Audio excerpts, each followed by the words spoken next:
나만의 타임 스케줄이 뭐냐? 예. 일단 이게 연말까지는 내부 정리부터 한다. 한동훈부터 이게 다운 게시판이나 윤리가 한동훈 정리하고 내부 정리를 연말까지 정리하고요. 그러면 내년에 되면 이재명 정권에 대해서 이게 급반등이 올 겁니다.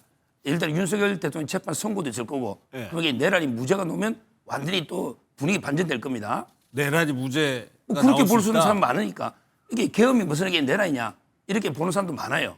하여튼 그것도 봐야 되고요. 예. 그다음에 아까처럼 전담 재판 부린 게 위헌 엄청나게 역풍이 지금 민변 참여자가 불고 있잖아요. 이런 게 있고요. 장동혁 대표는 조만간 당대표에서 끌어내려올 가능성이 저는 굉장히 높겠다 생각이 들어요. 아, 그래요? 본인만의 타임라인이라고 하는데 국민들의 타임라인도 있는 거예요. 자신이 1월 달까지는 극우 지지층을 확보하고 결집시키고 2월부터는 지방선거가 있기 때문에 그때부터는 중도층을 포섭하겠다. 이게 예. 자신의 뜻대로 되는 건가요? 국민들이 그렇게 쉽게 움직이나요?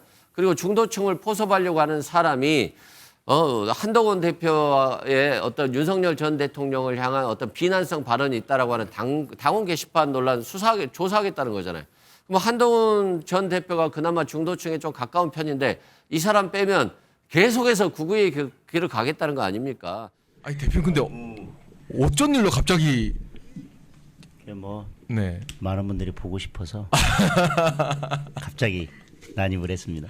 저는 저만의 타임 스케줄과 저만의 계획을 가지고 지금 가는 데 있어서 지금까지는 제가 생각했던 거에서 크게 이탈하지 않고 가고 있다고 생각합니다. 뭐 4번 타자에게 발빠른 걸 기대하진 않고 그렇죠. 팀이 어려울 때 기회가 왔을 때 큰 거 한 방 말씀하신 것처럼 홈런 한 방으로 뭔가 경기를 확 분위기를 바꾸고 역전시키는 그 역할을 기대하기 때문에 제가 4번 타자라는 표현을 썼습니다. 일단 핵심적인 내용만 전해 드렸는데 먼저 정원재 대표 저 유튜브가 보수 진영에도 여러 가지 유튜브가 있을 텐데 성향 어느 정도나 되는 거예요? 강경 보수 글쎄 쪽입니까? 이념 지표를 얘기하면 한 7.5 정도에 안 가 있을까요? 제가 생각에 뭐 고성국 TV나 뭐 소정욱 TV 한 8 정도에 가 있는 것 같고 열콩 TV 한 거기서 조금 7.5 정도? 강도로? 예. 예. 왜냐면 저거 그 총선 국면이나 예. 지난 당대표 경선 국면이나 이럴 때는 저도 사실 몇 차례 출연했을 정도로 당시에는 이렇게 한쪽으로 완전히 치우친 얘기를 하진 않았었는데 예. 이게 그 탄핵 과정을 거치면서 조금 더 우클릭한 채널이라고 보시면 될 것 같고 예. 저는 장동혁 대표가 출연 뭐 하실 수 있다고 생각합니다. 근데 거기서 본인이 갖고 있는 타임 스케줄이 있다고 얘기했잖아요. 그렇죠. 예. 근데 타임 스케줄을 본인만 갖고 그거대로 움직이면 어차피 정치도 팀플레이입니다. 예. 이 팀원들이 다 공유하지 못하는 타임 스케줄을 갖고 있다? 그건 좀 문제가 있다고 이게 생각합니다. 뭘까요? 타임 스케줄이. 그러니까 본인이 생각하기엔 12월 3일 날 이런 뭐 전향적인 그 반성 메시지, 사과 메시지를 내는 것보다는 조금 더 우리 지지층을 결집한 이후에 시기가 더 무르익었을 때 아마 어떤 식의 메시지를 내는 거 그게 예. 본인의 타임 스케줄인지 모르지만 구성원들이 그 타임 스케줄을 모르고 그 비전을 공유하지 못한다면 글쎄 뭐 그 리더십이 제대로 서기 어렵다고 보기 때문에 예. 본인이 갖고 있는 타임 스케줄 있다면 충분히 당원들에게 공유해 예. 줄 필요가 있다고 생각합니다. 소정 professor 이거 뭐예요? 타임 스케줄. 이 타임스 일단 멜콩 TV는 제가 30만 제가 만드는 유튜브예요. 30만까지 해서 넘겨주고 제가 서정 TV에 나왔고요. 지금은 이제 그 장해찬 최고인이 하니까 친장동혁 유튜브다. 극우가 아니고요. 친장동혁이다. 친장동혁. 지금 유튜브는 친한동훈, 친장동혁 그렇게 나누면 나눕니까? 됩니다. 그렇게 나누면 돼요. 크게 나누면. 예, 예. 자, 그다음에 그 나만의 타임 스케줄이 뭐냐? 예. 일단 이게 연말까지는 내부 정리부터 한다. 한동훈부터 이게 다운 게시판이나 윤리가 한동훈 정리하고 내부 정리를 연말까지 정리하고요. 그러면 내년에 되면 이재명 정권에 대해서 이게 급반등이 올 겁니다. 예를 들어 윤석열 대통령 재판 선고도 있을 거고 그럼 이게 내란이 무죄가 나오면 완전히 또 분위기 반전될 겁니다. 내란이 무죄가 그렇게 나올 볼 수 수 있는 있다. 사람 많으니까 이게 계엄이 무슨 이게 내란이냐 이렇게 보는 사람도 많아요. 하여튼 그것도 봐야 되고요. 예. 그다음에 아까처럼 전담 재판 부린 게 위헌 엄청나게 역풍이 지금 민변 참여자가 불고 있잖아요. 이런 게 있고요. 특히 내년에 아마 경제가 상당히 최악으로 주식이나 갈 수가 있다. 환율이나 이러면 이게 이재명 정권에 대한 엄청나게 역풍이 불 거다. 그러면 이게 내년 1월부터는 본격 이재명 정권 맞싸운다. 올해까지는 연말까지는 이게 내부 정비하고 예. 이런 데 스케줄이 있는 거죠 본인이 생각대로. 그러니까 경제가 선 힘들어지고 내부 정비 예. 후 이제 이재명 정권 맞싸움. 그러니까 내년이 되면 그렇게 될 것이니까 지금은 내부 정비에 집중해야 그렇죠. 된다. 아마 한동훈 내년- 전 대표 그렇습니다. 정리 이른바 정리하고 친한 게 뭐 김종혁 최고도 있고 좀 일단 네. 내부 정비해서 하나로 이게 단일 대우를 만들고 예. 내년 되면 이게 분위기 반전된다. 이재명 정부 심판. 그러면 이게 그때 이제 총력전으로 맞싸운다. 이런 거죠. 어떻게 들으셨어요? 한동훈 전 대표는 정리가 되는 겁니까? 근데 그 지금 당내에서도 우리가 다 똘똘 뭉쳐도 지금 거대 민주당의 폭주를 막을 수 있을까 없을까 이렇게 걱정하시는 분들 많잖아요. 실제로 막지 못하니까 민주당과 이재명 정부가 이렇게 폭주하는 거 아닙니까? 예. 근데 장동혁 대표가 우파 진영 전체를 똘똘 뭉치게 한다고 했는데 그 우파 진영 전체의 한 축이 한동훈 전 대표가 차지하고 있다고 보거든요. 저는 이런 중도 외연을 확장해야 한다고 하는 우파들도 있거든요. 분명히. 예. 그러면 한동훈 전 대표를 쳐내는 게 국민의힘 지지율 상승의 계기가 될 수 있을지 저는 거기에 동의하기가 어렵고 예. 오히려 한동훈 전 대표에 대해서 이 당무감사를 계기로 아예 전향적으로 자 같이 껴안고 가자. 그러면 반등의 계기가 오히려 생기는 거 아닌가 저는 네. 그런 생각도 듭니다. 예. 예, 그래서 여기서 장동혁 대표가 이제 4번 타자는 타율 낮죠. 실제 야구에서도. 근데 홈런을 친다는 얘기예요. 그러면 그때 그 시점이 왔을 때 홈런이 돼야 되는 거잖아요. 제가 이제 듣기로요, 뭐 한 4개 정도 비장의 카드가 있대요. 이재명 정권. 그 홈런이죠. 4개 정도. 뭐, 그거 제가 들은 이야기입니다. 그 어디서 지도부에. 들으셨어요? 지도부에 뭐 지도부? 최고위원이나 또 이게 비서진 많이 있잖아요. 장동혁 대표 측에. 예. 그러니까 이게 그 내년 되면 이게 이재명 정권이 무너질 수 있는 우리 비장의 카드가 한 4개 정도 있다. 그 중에 하나가 이제 그 아까처럼 사법 파괴도 있고 또 이게 내년에 판사도 인사이동하면 재판 중단이 재개 움직임도 있을 수 있고 또 이게 뭐 환율이나 경제적인 문제도 있고 뭐 부동산도 있을 수 있고 이런 식으로 이게 그 상당히 낙관론을 펴고 있더라고요. 내년에 그 상당히 그리고 지금 자체 여론조사가 계속 상승세로 돼가지고 지금 이게 민주당 비슷하다 또 이게 일부 역전된 것도 있다 이런 이야기도 계속 하고요. 지금 현재 갤럽만 보지 마라. 뭐 다른 LS 조사들은 또 차이가 주는 것도 많잖아요. 이런 이야기도 하고 있습니다. 예, ARS 조사는 저희가 금요일에 다루긴 했는데 일단 그래서 장동혁 대표가 당내 의원들과 개변 면담을 진행하고 있다고 합니다. 그 서정 변호사가 얘기하신 그 내부 단합 목적인 것 같은데 얘기를 한번 들어보겠습니다. 지난 금요일부터 다음 주까지 틈나는 대로 우리 당의 여러 의원님들을 만나뵐 생각입니다. 지역과 선수를 구분하지 않고 다양한 분들을 만나뵐 생각이고요. 특히 현 지도부에 반대되는 의견을 가지시는 분들을 중점적으로 만나실 생각입니다. 서정 변호사께서 이제 당내 지도부한테서 이제 얘기를 들으셨다고 하니까 저런 걸 가지고 아마 당내 의원들을 만나서 설득을 할 것 같은데 글쎄 설득이 돼요, 저게? 저 설득이 된다라고 생각하는 예. 그 사유 방식이 좀 이해가 안 되는데 아니 경제가 안 좋아질 거라고요? 아니 3년 동안 집권한 거 누굽니까? 윤석열 정부 아닙니까? 지금 뭐 6개월도 안 된 상황이고 내년 또 그 이재명 정부 등장하니까요. 내년에 1.8% 성장 성장률 더 올라간다고 얘기가 나오고 있는 상황이에요. 그다음에 주식 4천입니다, 주가가. 뭐 이런 상황인데 경제가 그러니까 제가 볼 때는 경제 망하라고 고사 지내는 것 같아요. 국민을 위한 정부가 아닌 거죠. 국민과 정당이 아닌 거죠. 또 두 번째, 내년에 내란이 무죄가 될 거라고요? 아니 내년 1월 달에 선거가 있죠. 한덕수 특검 구형 15년 내렸습니다. 김건희 씨 구형 15년 내렸습니다. 2월 달에 윤석열 씨 선고가 내릴 가능성이 되게 높습니다. 이때 무죄가 나올 거라고 상상을 하신다? 저는 그게 이해가 안 되는 것이고요. 또 하나는 적어도 전한길 씨 이런 분들하고 좀 절연을 하셔야 돼요. 왜냐하면 전한길 씨가 계속 주장하는 게 뭡니까? 내란이 정당하다, 비상계엄이 정당하다, 부정선거 맞다 이렇게 말씀하시는 분이잖아요. 이런 분들을 포용하면서 국민들에게 지지를 호소한다? 저는 어느 국민이 그런 정당을 지지하려고 할까요? 그러니까 저기서 4개나 있다? 야, 진짜 4개나 진짜 있을까? 제가 볼 때 그 안에는 알맹이가 없는 거 아닌가? 그냥 껍데기 4개만 들고 다니면서 의원들한테 야, 4개나 있어. 걱정하지 마. 그럼 나중에 안 되면 어떡하려고 그래요? 아무것도 안 되면. 제가 볼 땐 지금 여론조사라고 하는 부분과 관련해서 전체적인 흐름이 있습니다. 말씀하신 것처럼 ARS 중에서는 좀 약간 차이가 적은 것도 있고 전화 면접은 더 큰 것도 있는 상황입니다만 추세적으로는 국민의힘의 정당 지지율이 거의 답보 상태에 빠져 있다는 것이 사실인 것이고 이재명 대통령에 대한 국정용 지지율 같은 경우는 계속 60%대를 유지하는 게 사실입니다. 그럼 이런 것들을 바꾸기 위해서 국민들이 어떤 생각을 하는지 국민들한테 물어봐야 되는데 의원들 찾아다니면서 몇몇 사람들 꼬신다고 해서 이 문제가 해결된다?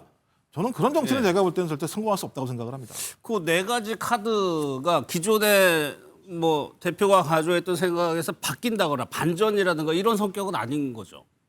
그냥 현재 기조 스탠스를 그냥 이어가는 거죠. 지금대로 이게 그렇게 흘러가고 있다. 지금 계획대로 예. 이렇게 상당히 긍정적으로 낙관적으로 하면서 아마 이게 여론의 대반전이 아마 골든 크로스가 내년 초에 될 거다. 이런 식으로 이게 계속 이제 여의도 연구원도 계속 조사를 하니까요. 네, 이렇게 만나면서 이제 중진들 이렇게 내부 단합하면서 이제 설명을 하는 거죠. 그 반응은 좀 어떻다고 좀 들으셨어요? 그런데 중진 의원들이 지난 금요일에 윤한홍 의원이 예. 뭐 상당히 원색적으로 그랬죠. 비판했잖아요.